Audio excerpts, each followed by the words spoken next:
When I was 15, I lived in the middle of nowhere. It was one of those towns with a population number of less than 300. I grew up in populated rural towns most of my life, so this was a first for me, and I hated everything about it. Due to financial issues in the family, we moved in with my mom's boyfriend's family at the time. The property we moved onto had a church, a cemetery, and 2 old schoolhouses. One of the schoolhouses by the church was the one we lived in. About 100 feet away was the abandoned schoolhouse. Now, I have tons of stories about this place, from children's laughter in the middle of the night coming from the abandoned schoolhouse to always having sleep paralysis, which I never even experienced until living there. But in this story, I want to focus on something scarier. People. We didn't have internet where we lived, and before moving, most of my free time was spent on my computer and on YouTube. Because of this, I spent most of my time playing the few games I had still installed on my PC, or just rewatching the same 10 movies I had on DVD. The night of the incident, it was around 2 a.m. Everyone else was in bed by then, but I had stayed up on my computer playing an old Hitman game that I had installed before moving. As I was sitting in the pause menu of the game, I thought that I heard leaves crunching from outside near my window. I peeked out of my window, but I didn't see anything due to my room being on the 2nd floor. Beneath my room was the kitchen, which was also connected to the door that led to the back porch. After I heard the crunching of the leaves outside, it went eerily silent.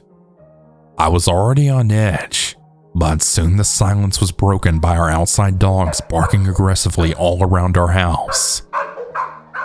At that moment, I ran down the steps to go get my parents.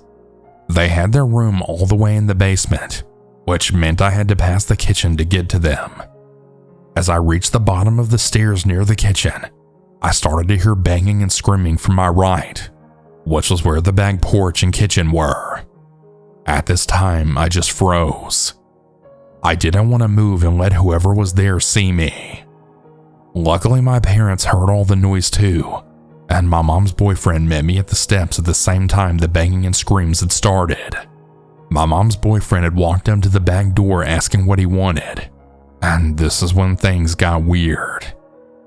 My stepdad had noticed that the man at the back porch was soaked in blood. The man claimed that he was being chased through the woods by people trying to kill him, and that he was shot. At this point, the guy was practically begging to come in so we could hide and use our phone.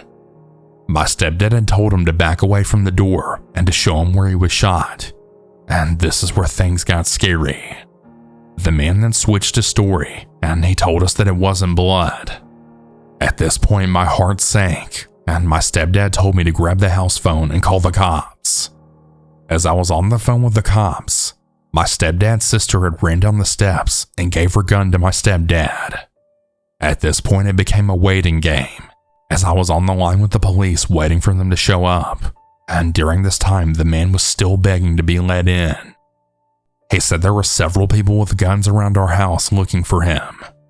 Hearing all of this, my stepdad had turned off all the lights in the house so that no one could see where we were, and potentially shoot us just in case he was telling the truth. Eventually, the cops said they were nearby, so my stepdad had me look out the window that faced the direction of the road they'd come from, just so that I could let them know when they got there. As I was waiting anxiously for them to get here, I saw them, but they passed our house. This is where I genuinely felt afraid for my life, because we didn't know if the man was lying or if he was actually being truthful about the men after him outside. My stepdad had me open the door and go outside to wave them down. Luckily, it worked, and the cops did finally get to our house. We were all still outside when the cops' car speakers demand the man to step off the porch and then get on the ground. I didn't sleep for the rest of the night, but as it turns out, the man had originally tried getting into our basement where my mom was before banging on the back door. We also got some updates from someone who lived nearby, and it turns out this guy lived close to us, and he was also an addict who lived with his family. The cops ended up dropping him off back at his house the same night, but still, none of this explains where the blood came from, and why was he lying about being injured getting into our house at 2 a.m?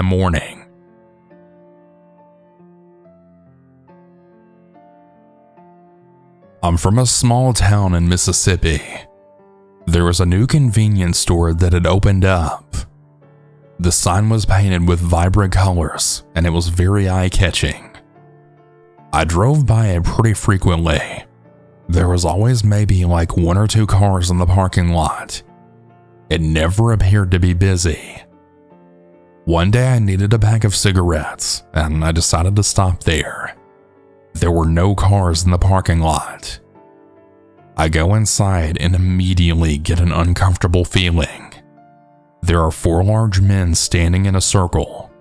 There's 1 female as well. They all just stopped and stared at me. For context, I'm a small girl in my early 20s at the time. I also noticed the windows were very dark. There was very little actually stocked in the store, mostly empty shelves with some chips. I got the feeling this was more of a front for something illegal than a legitimate business. The woman then asked if I needed anything. My first thought was to leave, but I was afraid they would chase me. I decided to play dumb. I said I needed a pack of Marlboro 100s. She then responded back with, "Let me see if we have a pack." There was no cigarette display like you would typically see. She started looking through shelves under the counter, bringing up boxes and looking through them. The 4 men are still staring and now getting closer. I told her if she didn't have any, it would be okay. She then pulled out a pack of Marlboro cigarettes covered in dust. She swiped the pack with her hand, then asking, "Are these okay?" "Yeah, sure," I said, just wanting to leave. I tried to pay with a debit card, and she said they didn't even have a card reader. I said that I was sorry, but that I didn't have any cash. I walk out, and I quickly realized that one of the men was now following me. I started to walk quicker, not wanting to run because I was trying to play dumb. I opened the door of my car to get in, and the guy grabs my door and asked if I had a lighter. I grabbed the lighter from my car, and I just told him he could keep it. The guy lets go of my door to grab the lighter, and I then closed the door and then immediately left. I peeled the hell out of there, and I never went back. Funny enough, I noticed the store was closed just a couple of months later. I really wonder what happened.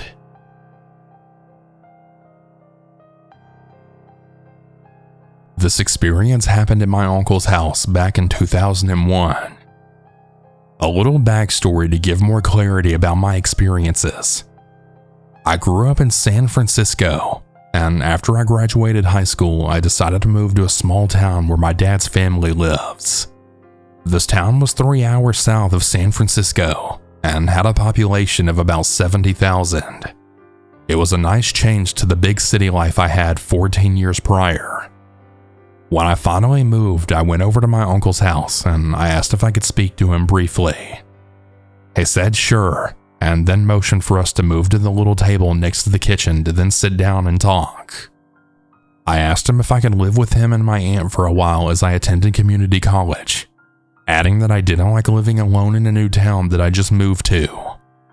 He replied, "I think that'll be fine." I told him how thankful I was, and that if he needed me to help out in any way around the house to let me know. I then left to get my things, and in a few hours came back, and I only brought with me what I needed. Clothes, my books, toothbrush, and some CDs. Almost immediately I felt a vibe that someone else was in the home, knowing that it was only my uncle and me at the time. It was a feeling of when you go to a friend's house for a party, and there were people walking around. It wasn't necessarily a bad feeling, but it got my attention. One day I saw my uncle doing beadwork at the table and listening to a radio talk show. I asked if I could sit down with him and listen, to which he just said sure and asked me to come sit down. I told him that I wanted to tell him something I experienced when I moved into his house on the first day. And I also added that I really hoped he didn't think I was weird. He said, "Go ahead and tell me." I told him my feeling of there being a vibe of other people in the house when there was really only me and him home at the time when I moved in. He said, "You know, I'll tell you this. Of all the years I've lived here, I've had some experiences that I can't explain, and they didn't scare me much, but I noticed them." I replied, "Tell me one thing that happened." Well, one night I was watching the History Channel, and I was all by myself in the house. It was close to about 9 p.m. at night, and your aunt wasn't home yet from her late night shift at the hospital. I was in my recliner, and behind me in the kitchen, I had heard the drawers and cabinets. I went to turn on the kitchen lights, and a few of the drawers and cabinets were all opened all the way. "So I believe you. I don't think you're weird or anything," he told me. Well, a few months later, I had my own experience. When my experience happened, I was the only one in the home, as my uncle and my aunt were out for a while. My cousin Mary was away attending her first year at university, which is my uncle's daughter, so I was given her room by my uncle when I moved in. I was walking down the hallway leading to this room one night, and it was pitch black as it usually is. This being my uncle's house, it was far out in the country, and the last house on the block next to a field. There were also barely any streetlights to shine inward toward the home. I turned to the right down the hallway leading to my new room. Now, by this time, I have grown used to walking to the center of the room to pull the long string tied to the ceiling fan to turn on the light bulb. I was feeling around in the dark for the string, and then suddenly, I saw something darker than my pitch black room come toward me. When this thing came toward me, it started to push me out of the room, and I wasn't able to see out of my left eye, which was even stranger.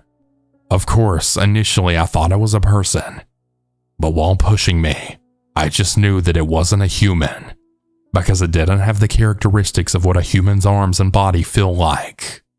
What would be this thing's arms and hands felt much bigger, and where the fingers would be, I would compare it to something like paws, but without the nails and claws. And additionally, I felt this thing go right through me during the whole time it was pushing me. After the pushing stopped, I was finally able to see out of my left eye again. I then found myself completely outside of the bathroom. I just couldn't believe it. I was shocked, and I didn't understand what happened.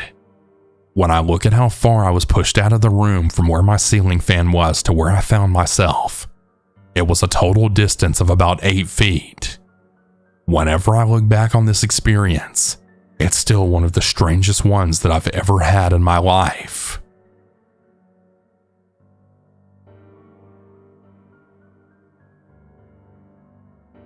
Hey everyone, apologies for the interruption, but I need to take a small break from the stories to talk about today's sponsor, HelloFresh. With HelloFresh, you get farm-fresh, pre-portioned ingredients and seasonal recipes delivered right to your doorstep. Skip trips to the grocery store and count on HelloFresh to make home cooking easy, fun, and affordable. That's why it's America's #1 meal kit. The holidays are right around the corner, and HelloFresh can help take the stress out of dinner by delivering everything you need to cook up tasty meals right to your door, saving you tons of time. The holiday season can be really hectic, and that's where HelloFresh's 15-minute meals come in. These quick fixes can help you get a wholesome meal on the table in less time than it takes to get delivery.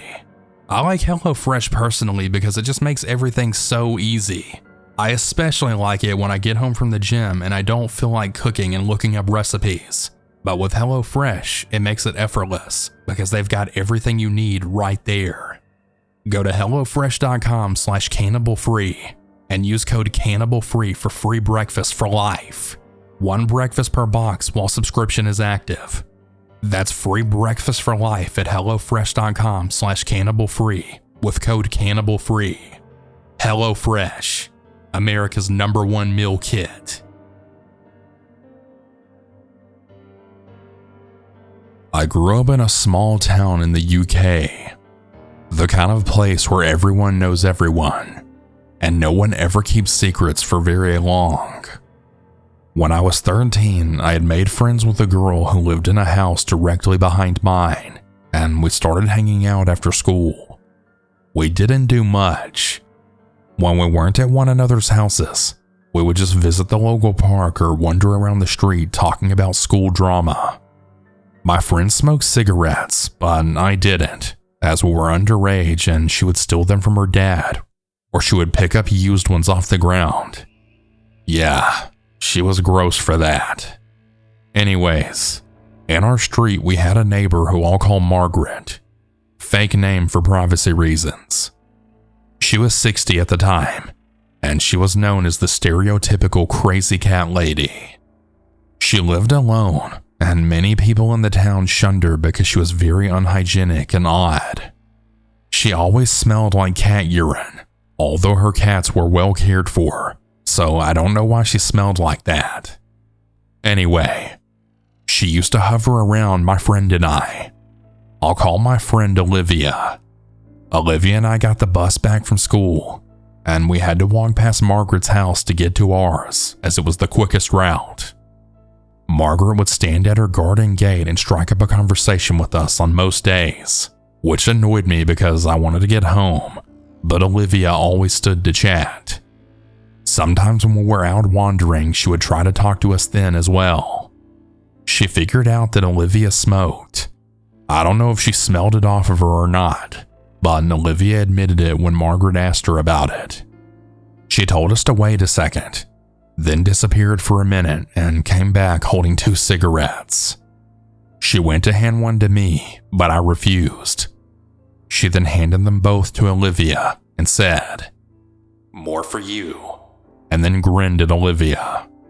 I felt very uncomfortable, but I didn't want to show it because I could be a goody two-shoes when I was a teen, and Olivia was very much a rebel. Now, I'm not homophobic at all, but Margaret was gay, and looking back at her behavior towards us, I honestly wonder if she was up to something more sinister. This will make more sense as the story continues, but it's a classic grooming behavior to offer a kid cigarettes and to make them feel cool and special. Anyway, Olivia accepted the cigarettes, and she kept gushing at me as we walked away. She smoked them both at night. From that day forward, Margaret gave Olivia cigarettes every day after school. I told Olivia that I thought it was weird, but she said that it wasn't, and that Margaret was just cool because she was a hippie, and she told us that she smoked as a teenager too. I wasn't convinced, but I didn't tell anyone because I didn't want Olivia getting in trouble. One weekend, it was the afternoon, and we were walking around our neighborhood again when we had passed Margaret's. She must have saw us from her living room window because she dashed into the garden and then beckoned us over. I felt annoyed because I hated being around her, but I had to follow Olivia. She gave Olivia another cigarette, only this time she handed her a lighter and told her to smoke it standing at the gate. I looked around, but no one was outside since it was winter and the sky was really cloudy. I thought that Margaret was being bold as hell for letting Olivia smoke right in front of her, but I didn't want to leave my friend, so my feet stayed firmly rooted. Margaret asked us what we were doing that day, and Olivia just told her we were probably heading into town to go shopping and maybe go back to hers until dinner time. She nodded, and then she suddenly invited us into her house for orange juice. I was taken aback, and I could tell Olivia was too, and we just looked at each other. Now, although Olivia was very rebellious, even she sensed something was kinda off about this. She told her no thanks and tried to keep her voice light, but I could tell she felt just as awkward as I did. "Come on, I have fresh Tropicana. It looks like the heavens are about to open. Come on in and have a drink," she said. I felt very uneasy, and I actually spoke up and told her no, whereas usually I let Olivia do the talking. I told her that Olivia and I had to go into town, and we didn't have much time left before our bus arrived, so we better get going. I then grabbed Olivia's hand and we walked away. We didn't look behind us, and we walked in silence to the bus stop before turning to each other. I told her that Margaret was creepy as hell for asking us into her house, and Olivia agreed at first. Later that day, when we were in Olivia's room after coming back from shopping, she told me that maybe Margaret hadn't intended to be creepy. I looked at her if she had grown 2 heads, and she said that maybe since Margaret talks to us a lot, maybe she was lonely and just viewing us as her friends. I told her I disagreed, and that it was really weird that she was giving Olivia cigarettes and now inviting us in for orange juice. I told her that she could spike our drinks and kidnap us for all we know. She told me I was paranoid, but she did say I had a point. A few weeks later, I actually told a friend who was a few years older than me, but she echoed Olivia's sentiments and said that Margaret was probably just lonely and trying to be nice. I felt annoyed because something felt off about it, but I dropped it and I never talked about it again. Now, this incident takes place in early to mid-November at around 5 p.m. My curfew was 7 to 8 p.m., as was Olivia's, and it was dark by about 4 p.m. during the time of the year in the UK.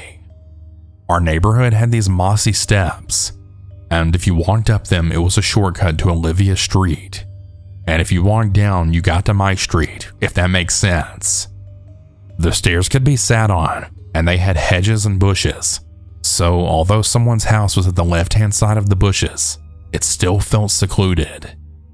Anyway, we were sitting there playing music and messing around with sticks when Margaret appeared in front of us.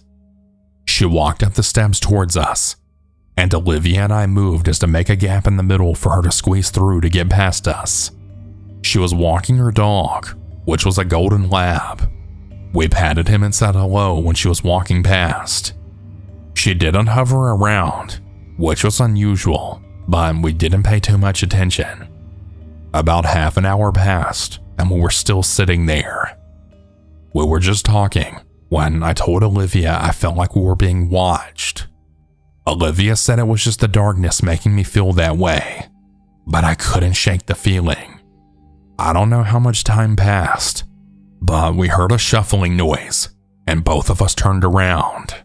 To our horror, we saw a purple mass emerging from the bushes at the side behind us, leading right into Olivia Street. It was Margaret. She had been wearing a purple jacket, and her gray hair was a dead giveaway too. The dog wasn't there, and it struck me that she must have walked that way to go home and then walked back, but instead of climbing the stairs again, she must have walked through my street to get to the top of the stairs so we wouldn't see her. I hope explaining that makes sense. Both Olivia and I saw it, and Olivia then shouted, "Run!" And we did. We ran down the steps along the street, up the hill into my house. We were so freaked out and gasping for breath, but there was no sign of Margaret when we stopped and looked down the road. I told Olivia that Margaret was a creep and that she must have snuck back, and that she took a different route deliberately, all to spy on us. How long had she been there? Why was she spying on us? It was all just so fucking creepy. We vowed to not tell anyone about it because we were really scared that our parents would go to Margaret's door and let her have it, especially our moms, who are typical mama bears. Olivia came into my house, and I walked her halfway to her house when she then went home later that night and then sprinted right back to mine, terrified that Margaret would be lurking in the shadows watching us. After this incident, we planned to walk a different way home from school, and we avoided her house like the plague. We didn't see her again for a few weeks, and when we finally did, she ignored us. Olivia and I eventually stopped being friends because we were just very different people, and Olivia became very toxic as she got older, so I can't talk to her about this as an adult. Whenever I look back, I really believe Margaret was up to something bad. It's highly inappropriate for an adult to give a kid cigarettes, and inviting us into her house for orange juice in the winter just feels really off to me. As a naive teenager, I thought she could try to kidnap us by inviting us in, but I now think that she could have tried to assault us. I know Margaret sounds like a bad stereotype, but this really was how she was. I also want to make it clear that I don't think Margaret was a predator because of her sexuality.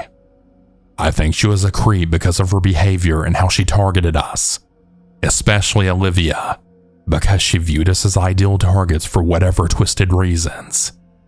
I don't know what she was planning as she spied on us that night, or what would have happened if we hadn't noticed. It freaks me out thinking she was moving, and if she hadn't made any noise, she could have done something. The fact that she took her dog all the way home and then headed back, and then deliberately took a different route to be behind us without us knowing, it just really freaks me out. I'm just glad she left us alone after that. I guess she thought that we weren't worth pursuing, or something spooked her. I no longer live in this area, but I have heard she's still alive. I just pray she never does this to other teenagers, and part of me also hopes that this was all just a giant misunderstanding, and that she really was just lonely. But something tells me that that just wasn't the case. Hey everyone, I hope you all enjoyed these stories. If you ever want to submit your own, you can do so at southerncannibal.com.